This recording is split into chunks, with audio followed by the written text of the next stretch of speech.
नाज़रीन, दुनिया में जेको भी शहर समुंड या दरिया के किनारे आबाद हूंदो आहे, इहो शहर फितरती ख़ूबसूरतियुनि सां मालामाल हूंदो आहे। सिंध जो 3 नंबर वॾो शहर सखर बि सिंधूअ जी हंज में हुअण करे हिन शहर जे हुस्न ऐं सूंहं खे सिंधूअ ॿीणो करे छॾियो आहे। सिंधू दरिया में सखर वटां केतिरा ई ॿेट आहिनि, जंहिंमां हर ॿेट जे हुस्न ऐं तारीख़ जी पंहिंजी कथा आहे। सखर वटि सिंधूअ किनारे उन्हनि ॿेटनि ते केतिरियूं ई ख़ूबसूरत तफ़री गाहूं ऐं मज़हबी बाग़ आहिनि, जंहिंजे हुस्न ऐं करामतुनि सबबि केतिरा ई माण्हू परे परे खां हिते तफ़री ऐं रूहानी सुकून हासिलु करण लाइ पहुचनि था। सिंधूअ जे ॿेट ते क़ाइमु तारीख़ी तीर्थ आस्थान सात ॿेले वारे मंदर खां सवाइ बाबा सदरुद्दीन शाह ऐं ख्वाजा ख़िज़र जे आस्थाननि तोड़े सखर बैराज ऐं रोड़ीअ वारनि पुलनि जा दिलकश मंज़र ॾिसी माण्हू जो मनु मोहिजी पए। अॼु असां तव्हांखे हसीन मंज़रनि वारनि माॻनि जी झलक ॾेखारण खां सवाइ उन्हनि जी सरकारी बेध्यानीअ सबबु थियल हालत खां बि आगाह कंदासीं, पर उनखां अॻु असां सखर शहर जी तारीख़ी अहमियत ऐं हिन शहर जे आबाद थियण मुतालिक़ तव्हांखे आगाह कंदासीं त सखर शहर सिंधूअ किनारे कीअं आबाद थियो। सिंध जी अॻूणी राजधानीअ वारे शहर अरोड़ा वटां जॾहिं सिंधूअ जो वाकिरो सन 946 ईस्वी में तब्दील थियो, तॾहिं खां बखर ऐं रोड़ी अहमियत हासिलु कई। आहिस्ते आहिस्ते माण्हुनि सखर वारो पासो वसायो, पर सखर शहर खे हुन वक़्तु घणी अहमियत मिली जॾहिं तारीख़ी शहर अरोड़ मुकमल तौरु तबाह थी वियो। मुग़ल दौर में शाह बेग अरगोन बखर जे ॿेट तां क़दीम कुटुंबनि खे लॻाए अरोड़ जे फिटल आसारनि मां सुरूं खणाए बखर वारो क़िलो तामीर करायो। इन ई वक़्तु सखर खे फ़ौजी अहमियत बि मिली वई। पंजाब तोड़े बलूचिस्तान खां ईंदड़ वेंदड़ माण्हुनि लाइ हीउ हंधु अहम बणिजी वियो। अफ़गानिस्तान ऐं दहली वापारी नातनि खां सखर खे उरूज ते पहुचायो। सखर शहर जी आबादी ऐं वापारु आहिस्ते आहिस्ते वधंदो रहियो, पर उन जे बावजूदु बुनियादी अहमियत वरी बि बखर जी रही। 876 ईस्वीअ धारे बगदाद जे हाकिम हारून रशीद हीउ क़िलो नएं सिर तामीर करायो।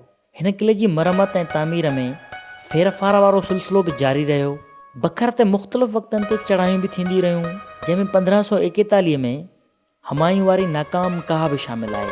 1544 ईस्वीअ में वरी शेरशाह सूरी काह करे हिन क़िले जो नालो शेरगढ़ रखियो, पर इहो नालो घणो वक़्तु हली न सघियो ऐं शेरशाह जे हथनि मां क़िलो निकिरण बैदि साॻे ई नाले बखर वारो क़िलो सजण लॻो। 1590 वारे दौर में अकबर बादशाह बखर जो इलाइक़ो मीर मासूम शाह खे जागीर तौरु ॾिनो, जंहिंजा पोयर अॼु बि सखर में रहनि था। बखर कलोड़नि खां पोइ टालपुरनि जे कब्ज़े में आयो ऐं ख़ैरपुर जे मीरनि खां वरी अंग्रेज़नि अची कब्ज़ो छॾायो। 1865 खां 1876 ताईं बखर वारे क़िले खे क़ैद खाने में तब्दील कयो वियो, जंहिंमें लॻभॻि 350 क़ैदी रखण जी गुंजाइश हुई। 100 साल गुज़रण बैदि बिना कंहिं सार संभाल थियण बावजूदु बखर वारे क़िले जा आसार अॼु बि मौजूदु आहिनि ऐं हिन क़िले में अॼुकल्ह रेंजर्स जो लॾो लथल आहे। बखर वारे तारीख़ी क़िले जी का बि मरम्मत न थियण करे सिर्फ़ु हिन वक़्तु हुन जूं भितियूं ई बचियूं आहिनि ऐं सखर जे तारीख़ी वजूद जे गवाह बखर वारे क़िले जी संभाल न थियण करे शायदि ईंदड़ कुझु अरसे में हीउ क़िलो मुकमल तौरु मिसारजी वञे ऐं पोइ हिन क़िले जो ज़िक्र मिलंदो सिर्फ़ु तारीख़ जे किताबनि में त हिन हंधि को सखर जी सुञाणप बखर वारो क़िलो हूंदो हो। जी नादरीन, तव्हां सखर ऐं बखर जी तारीख़ खां त वाक़ुफ़ु थी विया हूंदो, पर सिंधूअ किनारे आबाद हिन शहर सखर जी सूंहं खे 4 चिंड लॻाईंदड़ उहे तारीख़ी माॻ ऐं मकान कहिड़ा आहिनि जेके दरिया जे ॿेटनि ते आहिनि या वरी सिंधूअ जे किनारे आहिनि। असां सभ खां पहिरियां तारीख़ी तीर्थ आस्थान सात ॿेले वारे मंदर जो ज़िक्र कंदासीं ऐं तव्हांखे उन जी हर झलक ॾेखारींदासीं त हू केॾो न ख़ूबसूरत आहे। सात ॿेले वारो मंदरु हिते कीअं आबाद थियो ऐं उन जी तारीख़ छा आहे ऐं हिन वक़्तु उन जी कहिड़ी हालत आहे, इहो असां अॼु तव्हांखे ॾेखारींदासीं। सात ॿेले वारो हीउ तीर्थ आस्थान सिंध जो शायदि सभ खां सुहिणो तीर्थ आस्थान आहे। श्री बाबा बनखंडी महाराज 1823 ईस्वी धारे हिन आस्थान ते पहुतो ऐं 100 वरियनि जी ॼमार में 1863 ईस्वी धारे परलोक पधारे वियो।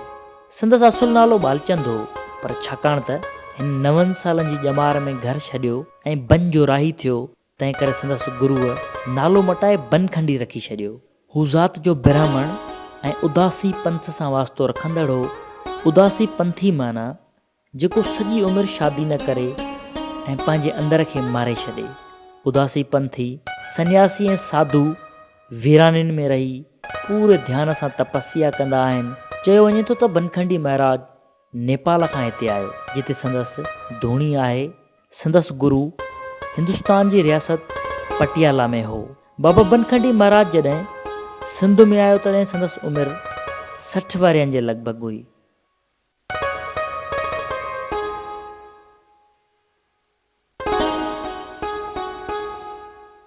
ऐं सिंध में इहो दौरु टालपुरनि जे हुकुमरानीअ वारो हो। चयो वञे त मीर सोराब ख़ान टालपुर अक्सर बाबा बनखंडी महाराज वटि ईंदो हो।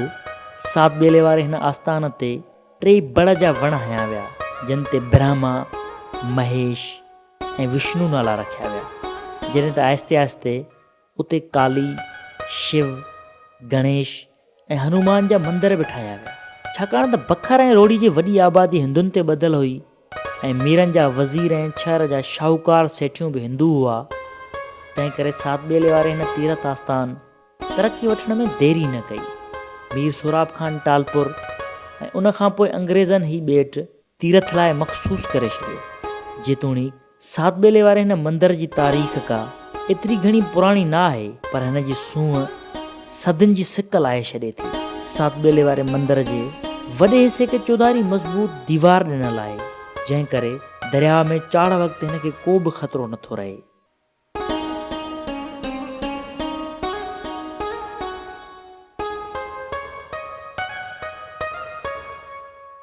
सात बेले जे चो तरफ़ हर पासे खां सूंहं वसे थी। केतिरी बि गर्मी हुजे, पर हिते बीठल घाटा वण थधिकार जो अहसासु ॾियारीनि था। सात बेले जे उतर में टकरियुनि ते कर खणी बीठल सखर जूं जायूं, ओभर में लोही पुलियुनि जो दिलकश मंज़र, रोड़ीअ वारे तरफ़ खां बुलंद ऐं ख़ूबसूरत इमारतूं, ओलह में सखर बेराज, मतिलबु त चो तरफ़ रुॻो दिलि फ़रेब मंज़र ई मंज़र ॾिसण में ईंदा। सात बेले जी ॾाकणियुनि ते पेर रखणु शर्त पहिरीं निगाह साम्हूं वारी दीवार ते पए थी, जंहिं ते संगमरमर तराशे कंहिं कलाकार जन्नत ऐं दोज़ख जो फ़लसफ़ो सम्झाइण जी कोशिशि कई आहे। जेको माण्हू जहिड़ा अमल करे थो, उनजो फल बि भोॻे थो। औरत हुजे या मर्द, नंढो हुजे या वॾो, खेसि पंहिंजे हर अमल जो हिसाबु ॾियणो आहे। साम्हूं दीवार ते उकिरियल शाहकार बहिश्त ऐं दोज़ख जा मंज़र आहिनि। बहिश्त में सुख ऐं आनंद, जॾहिं त दोज़ख में अज़ाब ऐं भोॻड़ाऊं ॾेखारियूं वयूं आहिनि। संगमरमर सां ठहियल हिन मंदर जी बनावट खे ॾिसण लाइ परे परे खां यात्री पहुचनि था।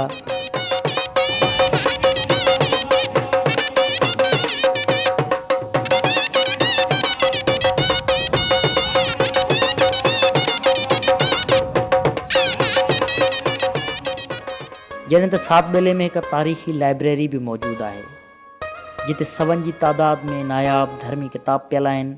सात बेले वारे हिन तीरथ आस्थान जी ख़ूबसूरती त ॾियां ॾे मशहूरु आहे, पर सरकार तरफ़ां सार न लहण सबबि सात बेले वारे आस्थान जे मंदर वारी इमारत तोड़े तारीख़ी लाइब्रेरीअ में हंधा हंधा ॾार पइजी विया आहिनि ऐं 12 दरिए समेत मंदर ऐं लाइब्रेरी जूं छितियूं पिणु हंधा हंधा उखिड़िजी वयूं आहिनि, जंहिं करे बरसातुनि में मंदर में पियल मूर्तियुनि तोड़े तारीख़ी किताबनि खे नुक़सानु पहुची रहियो आहे। सखर जी ज़िले हुकूमत तरफ़ां मरमत वास्ते 10 लख रुपयनि जो ऐलान कयो वियो, पर इहो अञा ताईं ऐलान ई बणियल आहे, जॾहिं त औक़ाफ़ खातो बि मालिकीअ जी दावेदारीअ बावजूदि सार संभाल में मुकमल तौरु नाकाम वियो आहे।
सात बेले वारे तीर्थ आस्थान वटां सिंधूअ जे खाॿे पासे निहारबो त टकरीअ ते हिकु ख़ूबसूरत क़ब्रस्तान नज़र ईंदो। हिन क़ब्रस्तान बाबति केतिरियूं ॾंद कथाऊं मशहूरु आहिनि। हिन क़ब्रस्तान खे केतिरा ई माण्हू सतनि जे आस्थान तौरु सुञाणीनि था, जॾहिं त कुझु माण्हू वरी हिन खे शाही क़ब्रस्तान तौरु सॾीनि था। सतनि जे आस्थान तौरु मशहूरु हिन क़ब्रस्तान जी हिकु हिकु झलक ख़ूबसूरत आहे। हिन जे चौधारी जेतिरा बि ख़ूबसूरत मंज़र आहिनि उहे हिन क़ब्रस्तान खे चारि चंड लॻाइनि था। सखर तोड़े रोड़ी ऐं भरपासे जे माण्हुनि खां जेकॾहिं मालूम कबो त सिंधूअ जे कप ते रोड़ीअ वारे पुल साम्हूं ठहियल क़बरूं कंहिंजूं आहिनि त बिना कंहिं सोच जे इहो जवाबु मिलंदो त उहे क़बरूं सतियुनि जूं आहिनि, जेकी बीबियूं हुयूं ऐं पंहिंजी इज़त बचाईंदे हिते ज़मीन में घिड़ी वयूं। पर दिलचस्प ॻाल्हि इहा आहे त उन्हनि सत मुख्य क़बरुनि मां हिकु बि क़बर औरत जी न आहे। सभ खां नुमाया तौरु नज़र ईंदड़ क़बर बखर जे हाकिम अबुल कासिम नमकीन जी आहे, जेको बखर जो गवर्नर हो ऐं 1018 हिजरी में कंधार लॻे हिकु लड़ाई में मारिजी वियो, जंहिंजो लाश सखर आणे खेसि रोड़ीअ वारे पासे ॾांहुं सिंधूअ जे कप ते दफ़नायो वियो। जंहिं बाद इहो हंधु शाही क़ब्रस्तान बणिजी वियो, जिते संदसि ॿियनि माइटनि जूं बि क़बरूं आहिनि।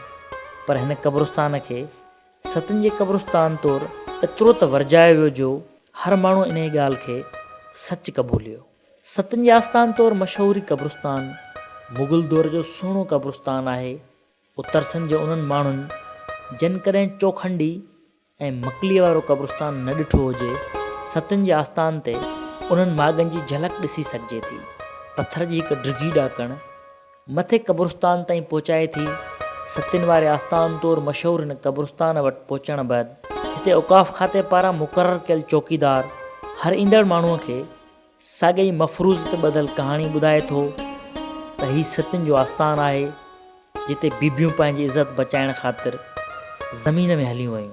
हिन क़ब्रस्तान में चोतरफ़ क़बरूं आहिनि, जिन में अक्सरियत रेतीले पथर सां ठहियल क़बरुनि जी आहे, जॾहिं त पथर खां सवाइ बि हिते क़बरूं ठाहियूं वयूं जेकी पोइ वारे दौर में ठाहियूं। बखर जे उन वक़्त जे गवर्नर अबुल कासिम नमकीन ऐं संदसि वेझनि अज़ीज़नि जूं क़बरूं थलनि ते ठहियल आहिनि, जंहिंजे चइनी कुंडनि ते मीनारे जहिड़ा ठुल्ला आहिनि, जेकी थल्हे ते क़बरुनि जे मालिकनि जी शाही हैसियत खे ज़ाहिर कनि था।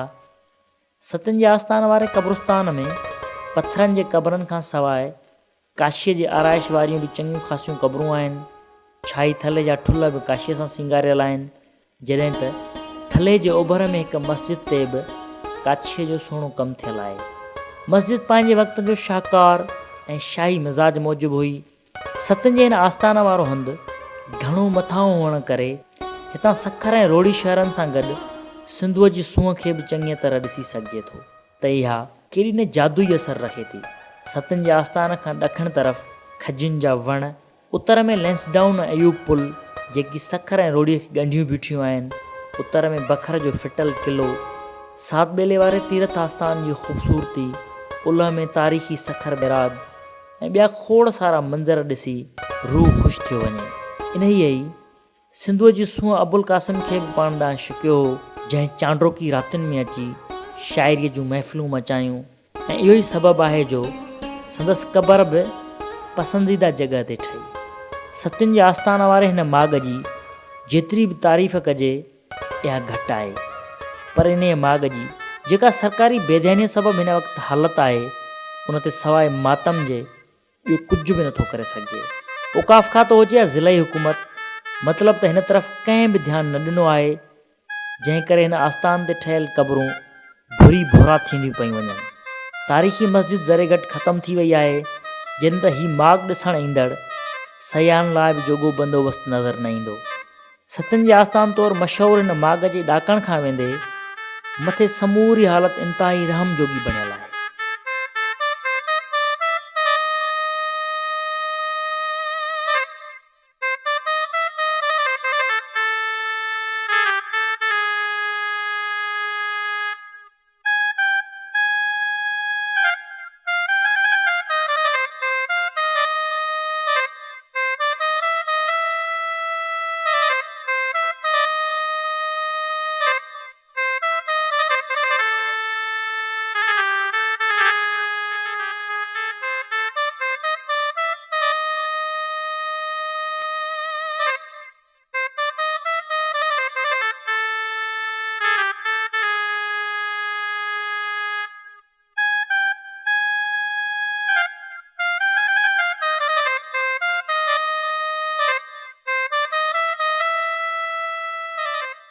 नाज़रीन, सिंध जे माण्हुनि जो घणो तणो गुज़र सफ़र ॿनी ॿारे ते आहे ऐं जॾहिं सिंध में ज़राअत जो ज़िक्र अचे थो त सखर बैराज सभ खां पहिरीं जाइ वालारे थी। सखर बैराज हिकु अहिड़ो शाहकार आहे जंहिं सिंध में ज़राअत खे हथी ॾिनी ऐं हितां जे महिनतकश माण्हुनि जो सहारो बणी। सखर बैराज जेको पाकिस्तान ठहण खां अॻु लाइट्स बैराज हो, जेको एशिया जो वॾे में वॾो नहरी निज़ाम लिखियो वञे थो। सखर बैराज रिथा शुरू में त 54 लख एकड़ ज़मीन आबाद करण जे मक़सद सां तैयारु कई वई हुई, पर हिन वक़्तु आबपाशी तोड़े ज़रई माहिरनि मूजिबि लॻभॻि 80 लख एकड़ ज़मीन आबाद थिए थी। हिन बैराज सिंध में ज़रई इनक़लाब आणण जो बुनियादु विधो। सखर बैराज में 66 दरवाज़ा आहिनि। हर दरवाज़े जी ड्रेग 60 फुट आहे, जॾहिं त सॼी बैराज जी ड्रेग 4925 फुट आहे। सखर बैराज जे खाॿे पासे खां 4 कैनाल निकिरनि था, जिन में eastern Nara canal, Khairpur feeder east, Khairpur feeder west ऐं रोडी कैनाल शामिल आहिनि। जॾहिं त सखर बैराज जे साॼे पासे 3 कैनाल निकिरनि था, जिन में दादू कैनाल, राइस कैनाल ऐं खीरथर कैनाल शामिल आहिनि। गुज़िरियल सदीअ में सभ खां पहिरीं सिंध जे कैनाल खाते जे सरबराह डुएलस खे ख़्यालु आयो त सखर वटां कैनाल खोटाए आबपाशी वधाइजे। उन खां पोइ मिस्टर डुएलस 1923 ईस्वी में तजवीज़ पेश कई त हिते हिकु पुल तैयारु कई वञे। बम्बई सरकार सखर बैराज जी तामीर बाबति फिज़िबिलिटी घुराई। 1909 ईस्वी धारे लंडन में हिकु आला सतही कमेटी रिथा जो घणो रुखो जाइज़ो वठण बैदि हिन जी तामीर जी वॾे पैमाने ते हिमायत कई। चयो वञे थो त सखर बैराज वारी रिथा जी ओचितो वरी 1913 में मुखालफ़त कई वई, जंहिं सबबु इहा रिथा रद्द थी वई। पर पोइ 1919 ईस्वी में बैराज अॾण जे फ़ैसिले खे आख़िरी शिकिल ॾिनी वई, जॾहिं त 1 जुलाई 1923 में सखर बैराज जी तामीर जो बाक़ाइदा आगाज़ कयो वियो। सखर बैराज ऐं कैनालनि जो कमु दिसंबर 1931 में मुकमल थियो ऐं 13 जनवरी 1932 ईस्वी ते सखर बैराज जे उन वक़्त जे viceroy Hind lord earl of Willingdon इफ़्तिताह कयो। सखर बैराज ते उन वक़्तु हलंदड़ कम वक़्तु आम माण्हुनि इहो तसवुर बि न कयो हो त को अहिड़ो शानदार क़िस्म जो बैराज तामीर थींदो। मीरनि जी साहिबीअ वारो सिज लहण खां पोइ अंग्रेज़ राज में ठहियल सखर बैराज हिकु अहिड़ो शाहकार आहे, जंहिं करे हितां जा माण्हू अॼु बि अंग्रेज़ सरकार खे 100 इख़्तिलाफ़ हुजण बावजूदु सुठनि लफ़्ज़नि में यादि कनि था।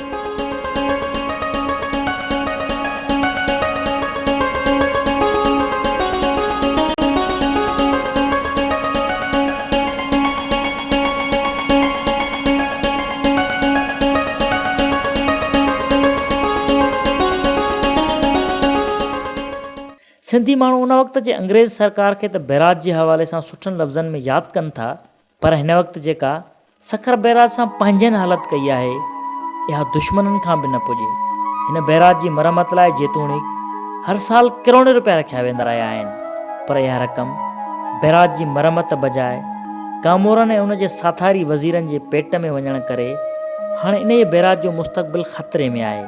तोड़े जो सखर बैराज जे पहिरें 3 दरवाज़नि समेत बैराज जी मरमत लाइ हुकूमत तरफ़ां 1 अरब रुपया मुख़्तस कया विया आहिनि, पर उन जे बावजूदु मरमती कमु कंदड़ इहा गारंटी ॾियण लाइ तयारु न आहिनि त हीउ कमु सखर बैराज खे केतिरे अरसे ताईं मज़बूत रखी सघे थो।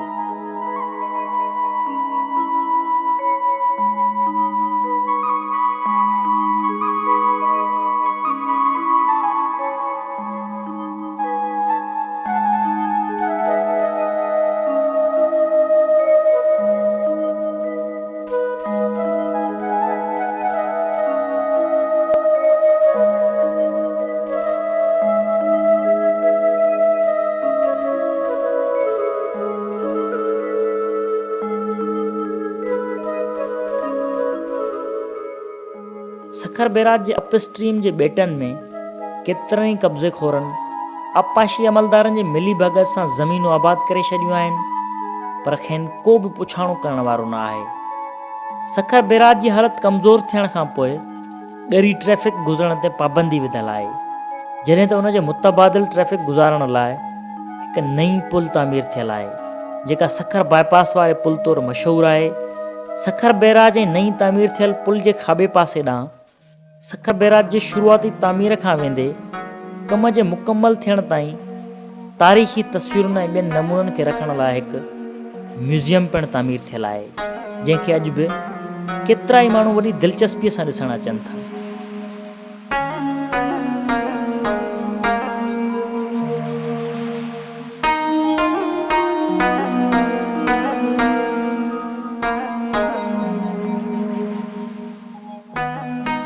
अंग्रेज़ सरकार मुल्क में नहरी निज़ाम खां सवाइ रेलवे सिरिश्तो क़ाइमु करण लाइ बि वॾियूं कोशिशूं कयूं। रेलवे जे सिरिश्ते लाइ सभ खां ॾुखियो कमु दरिया मथां पुलियूं विझणु हो। सखर ऐं रोड़ी खे मिलाईंदड़ लैंसडाउन पुल 1888 ईस्वी में तयारु कई वई ऐं 27 मार्च 1899 ईस्वी में बाक़ाइदा अचु वञ लाइ खोली वई। पुल जो नालो उन वक़्त जे अंग्रेज़ वायसराय लॉर्ड लैंसडाउन जे पोयां रखियो वियो ऐं उन जो इफ़्तिताह बम्बई जे गवर्नर लॉर्ड रे कयो। लैंसडाउन पुल जी अॾावत वारो कमु 10 सालनि में मुकमल थियो, जंहिं करे सिंधूअ जा 2 किनारा ॻंढिजी हिकु थी विया। लैंसडाउन पुल जी तामीर खां अॻु माण्हू ॿेड़ियुनि ज़रिए दरिया पार कंदा हुआ।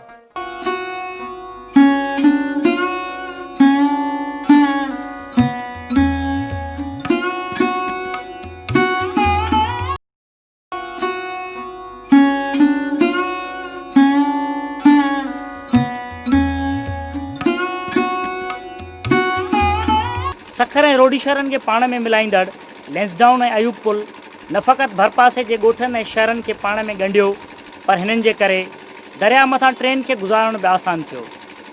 लैंसडाउन ऐं अयूब पुल जी अहमियत जी उन्हनि माण्हुनि खे भली भित ख़बर हूंदी जन माण्हुनि हीउ विशाल दरिया तरी क्रॉस कयो या वरी ॿेड़ियुनि जो इस्तेमालु कयो हूंदो, पर हीअ पुलियूं तामीर थियण बैदि न फ़क़ति ॿिन्ही पासनि आबाद माण्हुनि जो हिक ॿिए सां ॻांढापो थियो, पर वक़्त जो ज़ियान बि घटियो ऐं आम माण्हू वक़्त जी हिन तेज़ रफ़्तार सां गॾु हिकु ॾाको अॻिते बि आया।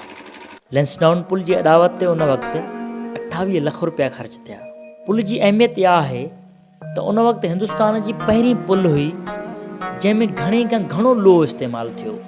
सॼे ढांचे जो कुल वज़न अटकल 3300 टन आहे। पुल जा अक्सर हिसा लंडन में ठाहे जहाज़ रस्ते हिते पहुचाया विया। हिन पुल जी डिज़ाइन सर एलेक्जेंडर रेंडाल तयारु कई या पंहिंजे वक़्त जी दुनिया जी वॾे में वॾी कैंची मिसल पुल हुई। लैंसडाउन पुल खे आम माण्हू कैंची पुल बि सॾीनि था।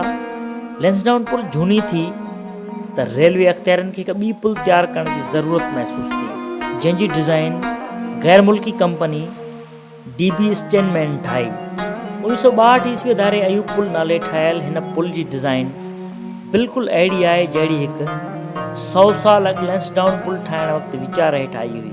तंहिं वक़्त में इहा डिज़ाइन उन करे मंज़ूरु न कई वई जो उन में ॿितरफ़े रेलवे जे अचु वञु वारो इंतिज़ाम हो, जंहिं ते ज़रूरत हिकु पटड़ीअ वारी पुल जी हुई। अयूब पुल जो मथियों हिसो कमान जहिड़ो आहे जंहिंमें फौलादी रसा ॿधल आहिनि जेकी पुल जो वज़न बर्दाश्त कनि था। हिकु पुल जी अॾावत ते लॻभॻि 2 करोड़ रुपया ख़र्च आयो। हिन पुल खे ठाहींदड़ मज़दूर उन वक़्तु हिन खे खूनी पुल सॾींदा हुआ, छाकाणि त हिन पुल जी तामीर वक़्तु 40 खां वधीक मज़दूर कमु कंदे लुड़ी मरी विया हुआ, जंहिं करे अक्सर हिते मज़दूर कमु करण लाइ तयारु न हूंदा हुआ। मजबूरन उन वक़्तु मज़दूरनि खे ॿीणी मज़दूरी ॾिनी वेंदी हुई। अयूब पुल रेलवे अख़्तियारनि जे इस्तेमालु हेठि हुअण करे हिन जी मरम्मत तोड़े सफ़ाई ऐं रंग कराइण वारो कमु त थिए थो, पर तारीख़ी लैंसडाउन पुल खे निंधणको छॾियो वियो आहे। लैंसडाउन पुल ते हिन वक़्तु रेलवे अख़्तियारनि ऐं हाईवेज़ विच में तकरार बि हलंदड़ आहे त इहा कंहिंजी मिल्कियत आहे। हिन पुल तां गुज़रण लाइ मुख़्तलिफ़ वक़्तनि ते टैक्स बि उॻाणियो वेंदो रहियो आहे, पर लैंसडाउन पुल जी मरम्मत न थियण करे लोहो ज़ंगालजी वियो आहे, जॾहिं त भितियूं पिणु कमज़ोर थी वियूं आहिनि।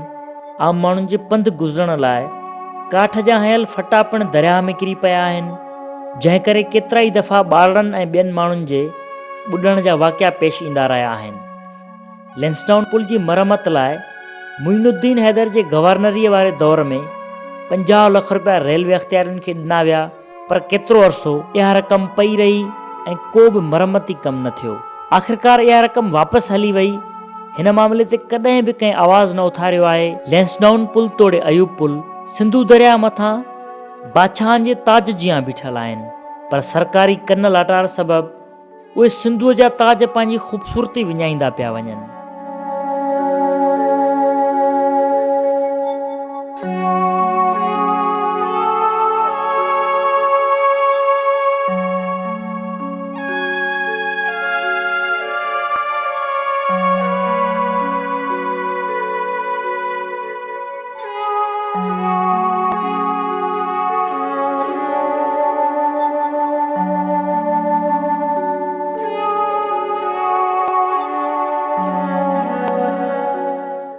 सिंधु किनारे आबाद सखर शहर जे जिते तारीख़ी ऐं तफ़री मागनि जो ज़िक्र थिए थो, उते सूफ़ी बुज़ुर्ग साईं सदरुद्दीन शाह बादशाह तोड़े ख़्वाजा खिज़र जे आस्थान जो ज़िक्र बि तारीख़ी अहमियत वारो आहे। हिननि आस्थाननि ते माण्हू परे परे खां रूहानी सुकून हासिलु करण लाइ पहुचनि था ऐं आम माण्हू पंहिंजे मन जे मुरादुनि जे पूराए लाइ बासूं बि बासीनि था। सिंधु दरिया जे साॼे कप ते लैंसडाउन पुल जे भरिसां हिकु सूफ़ी बुज़ुर्ग साईं सदरुद्दीन शाह बादशाह जी मज़ार आहे, जिते रोज़ानो वॾे अंग में माण्हू हाज़ुरी भरीनि था, जॾहिं त हर साल हिते मेलो पिणु लॻे थो। रवायत आहे त सदरुद्दीन शाह बादशाह कलंदर शाहबाज़ जो मुर्शिद हो ऐं कलंदर शाहबाज़ सदरुद्दीन शाह ते चिलो पिणु कटियो ऐं हिन दरगाह जूं हुन मटियूं पिणु भरियूं। कलंदर जे चिले कटण वारी जॻह अॼु बि मौजूदु आहे, जिते माण्हू अक़ीदत विचां हाज़ुरी भरीनि था। सिंधु दरिया जे साॼे कप ते हिन सूफ़ी बुज़ुर्ग जे हर साल थींदड़ मेले में पंजाब खां ईंदड़ हज़ारे माण्हू शरीक थियनि था, जेकी सदरुद्दीन शाह जे मेले में शिरकत बैदि हितां कलंदर जे मेले ते रवाना थियनि था। आम माण्हू कलंदर जे मेले ॾांहुं वेंदे रोडीअ वटां गुज़रण खां पहिरियां सदरुद्दीन शाह ते हाज़ुरी भरणु लाज़मी सम्झनि था। सदरुद्दीन शाह बादशाह जी मज़ार वारे चबूतरे में ज़ियारत कंदड़ माण्हू पंहिंजे मन जी मुरादुनि जे पूराए लाइ ताला लॻाए वञनि था, जेकी मुरादुनि जे पूराए ताईं उते ई बंदि रहनि था। जॾहिं त सदरुद्दीन शाह जे मज़ार जे भरिसां पाणीअ जो खूह आहे ऐं इन जे कुदरती खूह वारे पाणीअ खे बि करामतुनि वारो पाणी सम्झो वञे थो। सदरुद्दीन शाह बादशाह जे भरिसां सखर वटां ओभर खां ओलह तरफ़ वहंदड़ दरिया जे पेट में हिकु नंढड़ो ॿेट आहे, जेको पहिरियां त 1 एकड़ एराज़ी ते ॿधल हो, पर दरिया में चाढ़ अचण करे इहा एराज़ी घटिजी वई आहे। हिन ॿेट ते हिकु माॻ आहे जंहिंखे ख़्वाजा खिज़र सां मनसूब कयो वञे थो, जेको इस्लामी ॾंद कथा मूजिबि पाणीअ सां लाॻापियल हिकु मुक़दस हस्ती आहे। ख़्वाजा खिज़र मुसाफ़िरनि खे दॻ लाहे थो ऐं उॾंदड़ माण्हुनि जी वावर करे थो। हिंदू उन माॻ खे ज़िंदा पीर, झंडो पीर, दरिया शाह या उॾेरो लाल करे सॾीनि था, जेको दरिया पंथनि जो हिकु मुख्य देवता आहे। मुल्क में दरिया पंथनि जा माॻ घणा ई आहिनि, पर हीउ वाहिद माॻ आहे जंहिंजी चौधारी पाणी आहे। ॿिया सभई माॻ या त दरिया जे किनारे ते या वरी कंहिं पुराणे वहकिरे या जाबलू चश्मनि ते आहिनि। ख़्वाजा खिज़र जो हीउ आस्थान हिकु ॿेट ते हूंदे अंदरां हिकु घाटे झंग जो ॾेख ॾिए थो। हिन आस्थान ते हिकु झूनो सार संभाल करे थो, जॾहिं त ॿियनि तारीख़ी माॻनि जीअं ख़्वाजा खिज़र जे आस्थान ॾांहुं बि कॾहिं ध्यानु न ॾिनो वियो आहे, जंहिं करे बेतरतीब वण ऐं गंदगाह हिन ॿेट जी ख़ूबसूरती खे मुतासिर कनि था। असां सिंधु किनारे क़ाइमु सखर शहर तोड़े ॿेटनि ते मौजूदु केतिरनि ई तारीख़ी मंज़रनि जो त ज़िक्र कयो, पर जेसीं ताईं सिंधु में मौजूदु इंडस डॉल्फिन यानी अंधी ॿुलुनि जो ज़िक्र न कंदासीं, तेसीं ताईं हीअ कहाणी अधूरी रहंदी। हिन वक़्तु दुनिया जे सभिनी दरियाहनि ऐं समुंडनि में लॻभॻि 80 क़िस्मनि जूं डॉल्फिन ऐं व्हील मौजूदु आहिनि। उन्हनि मां 30 डॉल्फिन ऐं 50 व्हील जा क़िस्म आहिनि। डॉल्फिन जे 30 क़िस्मनि मां 5 दरियाहनि ऐं 25 सामूंडी पाणी जूं डॉल्फिन आहिनि। ताज़े पाणी जी दरियाई डॉल्फिन मां हिकु अमेरिका जे एमेज़ॉन दरिया, ॿी ॾखण अमेरिका जे लॉपलोटा दरिया, टीं चीन जे यगेंजी दरिया, चौथी नेपाल, हिंदुस्तान, बांग्लादेश जी गंगा, ब्रह्मपुत्रा, मेघना ऐं कर्नाफुली दरियानि में, जॾहिं त 5 पाकिस्तान जे सिंधु दरिया सिंध में मिलनि थियूं। चाइना जे दरियानि मां मिलंदड़ डॉल्फिन खे उतां जा माण्हू बाइजी, नेपाल, हिंदुस्तान ऐं बांग्लादेश वारा माण्हू सूसू ऐं सिंधु दरिया जे डॉल्फिन खे हितां जा माण्हू ॿुलण चवनि था। उन्हनि 5 ई दरियाई डॉल्फिन मां गंगा नदी ऐं सिंधु नदीअ में मिलंदड़ डॉल्फिन अंधियूं आहिनि, जिन खे ॾिसण जी का बि सघन आहे। असांजे दरियाई डॉल्फिन खे दरियाई डॉल्फिन मां ॿिए नंबर ते सभ खां वधीक नायाबु सम्झो वञे थो। पहिरें नंबर ते चीन जी बाइजी डॉल्फिन आहे, जंहिंजो नसुलु हिन वक़्तु ख़तरे वारी हद ताईं घटिजी वियो आहे। साॻी तरह सिंधुअ में मिलंदड़ अंधी ॿुलण जो हाल आहे। कालाबाग बैराज खां कोटड़ीअ ताईं 1500 किलोमीटरनि में पहिरियां त ई हज़ारनि जी तादाद में हुयूं, पर हाणे इहे तमामु थोरी तादाद में बचियूं आहिनि ऐं लॻभॻि 1000 जे हेॾां होॾां बचियल डॉल्फिन जो अंगु थींदो। घणो अरसो अॻु जॾहिं डेम ऐं बैराज न हुआ त उन वक़्तु ही ॿुलण आज़ादीअ सां घुमंदी हुई, पर जॾहिं खां ही बैराज तामीर थिया त इंडस डॉल्फिन जी राह में रुकावट बणिया ऐं उन्हनि बैराजनि विच में अंधी ॿुलण पंहिंजी जियापे जी जंग विड़ी रही आहे।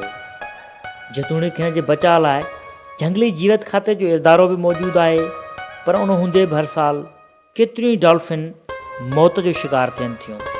ख़ासि करे सखर बैराज जे बंदीअ वारनि ॾींहंनि में दरिया में पाणी न हुजण करे डॉल्फिन कैनालनि में लुड़ी वञनि थियूं, जितां हू नंढनि वाहन ऐं शाखुनि में वञण करे मौत जे वर चढ़ी वञनि थियूं। छाकाणि त हितां जे आम माण्हुनि खे हिन जी अहमियत जी ॼाण ई न आहे, तंहिं करे हू उनखे ॾिठो अणॾिठो करे छॾीनि था। सखर बैराज जे बंदीअ वारनि ॾींहंनि में झंगली जीवत खातो कैनालनि में लुड़ी वियल इंडस डॉल्फिन खे हथु करण लाइ रेस्क्यू ऑपरेशन बि करे थो ऐं उन्हनि खे कैनालनि मां हथु करे वापसि दरिया में छॾियो वञे थो। रेस्क्यू ऑपरेशन दौरान बि हिननि जे मौत जो ख़तरो रहे थो, छाकाणि त हीअ पाणीअ खां ॿाहिरि थोरो वक़्तु बि नथियूं रही सघनि। केतिरा ई भेरा परॾेह खां ईंदड़ माहिरनि पिणु हिन ते तहक़ीक़ कई आहे ऐं हिन जे नसुल बाबति ख़दशा ॾेखारिया आहिनि। हुकूमत तरफ़ां हिन तरफ़ ख़ासि तवजह न ॾियण जी सूरत में चीन जी बाइजी नस्ल जीअं ॿुलण जे ख़ात्मे जो बि ख़तरो आहे। नाज़रीन, सिंधूअ जे साॼे कप ते कुझु तफ़रीही पार्क त आहिनि, पर कामोरा शाही ऐं चूंडियल नुमाइंदनि जी अदम तवजीह करे उहे पार्क उॾियल रलीअ जो ॾेख ॾियनि था। न फ़क़ति इहो, पर सिंधूअ जे साॼे कप ते वरी कब्ज़ा माफ़िया पंहिंजा घर ऐं दुकानूं ठाहे छॾियूं आहिनि, जंहिं करे सखर जे बंदर रोड वटां सिंधूअ जो मंज़रु ॾिसणु ॾुखियो थी पियो आहे। सिंधूअ किनारे आबाद हिन सखर शहर खे ख़ूबसूरत बणाइण लाइ चूंडियल नुमाइंदनि तोड़े कामोरा शाही कॾहिं संजीदगीअ सां त न वीचारियो आहे, पर जेकॾहिं इतफ़ाक़ सां का स्कीम मंज़ूर बि थी आहे त उन तरफ़ तवजह न ॾियण करे या स्कीम या त अध में रहिजी वई आहे या वरी शुरू थियण खां अॻु ई ख़तमु कई वई आहे।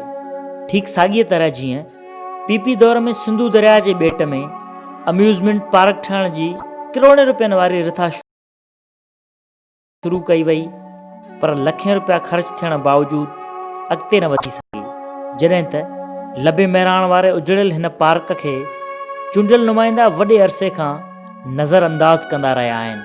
ताज़ो जॾहिं अॻूणे वॾे वज़ीर अली मोहम्मद महर जे दौर में हिन पार्क जी ख़ूबसूरतीअ लाइ ज़िलाई हुकूमत खे 1 करोड़ रुपया ॾिना विया, पर इन 1 करोड़ मां सिर्फ़ु 12 लख रुपया ख़र्च थी सघिया ऐं बाक़ी कामोरनि जी सुस्ती ऐं चूंडियल नुमाइंदनि जी कन लाटार सबबु वापसि हलिया विया, जंहिं करे पार्क जो कमु बि अध में ई बंदि थी वियो। सिंधूअ किनारे लबे महिराण वारो पार्क वाहिद तफ़री गाह आहे जेका उजड़ियल हुअण बावजूदु आबाद आहे ऐं रोज़ानो केतिरा ई माण्हू तफ़रीह ख़ातिर हिते पहुचनि था। सिंधूअ किनारे सखर वारे पासे ॾांहुं हिकु तारीख़ी मूलचंद टेकचंद पार्क, जेको विराङे खां अॻु हिंदू वापारियुनि पंहिंजे नाले सां जोड़ायो हो, ऐं हिन पार्क ते माण्हू साध ॿेले ॾांहुं वञण वक़्तु थकावट भञंदा हुआ या वरी ॿाहिरियां ईंदड़ माण्हू तरसंदा हुआ। हिन तारीख़ी पार्क जी सार संभाल त कंहिं न कई, पर बिल्डर माफ़िया सां मिलियल हितां जा कुझु बासर माण्हू हिन जे विकिरे पोयां पइजी विया, पर सॼाण माण्हुनि जे घणे गोड़ खां पोइ फ़िलहालु हिन पार्क जो विकिरो रुकिजी वियो आहे।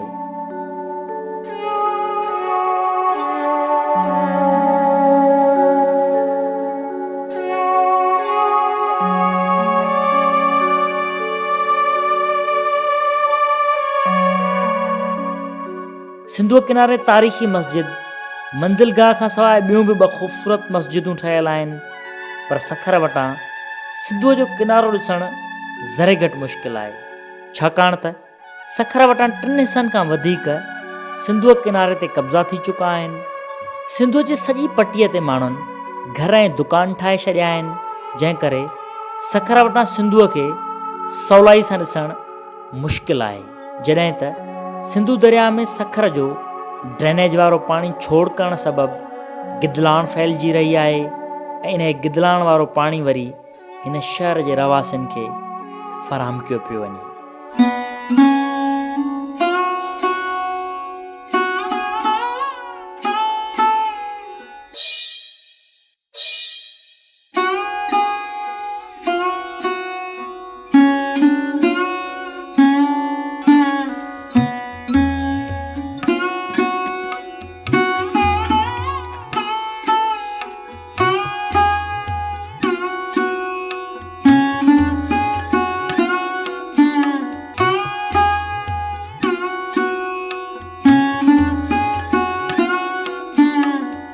सिंधु दरिया के किनारे आबाद सखर शहर की तारीख़, दरिया के बेटन ऐं किनारनि ते क़ाइम तारीख़ी मागन ऐं ख़ूबसूरत दिलकश मंज़रनि के ॾिसण खां पोइ हिकिड़ो सवाल शिदत सां उभरी अचे थो त छा हितां जे चूंडियल नुमाइंदनि ॼाणी वाणी हिन तरफ़ को बि ध्यानु न ॾिनो आहे या वरी खेनि या ख़ूबसूरती ॾिसण जी हिस न अथनि। अहिड़े मंतक खे सखरवासी बहितर सम्झी सघनि था। जान मोहम्मद महर, KTN, सखर।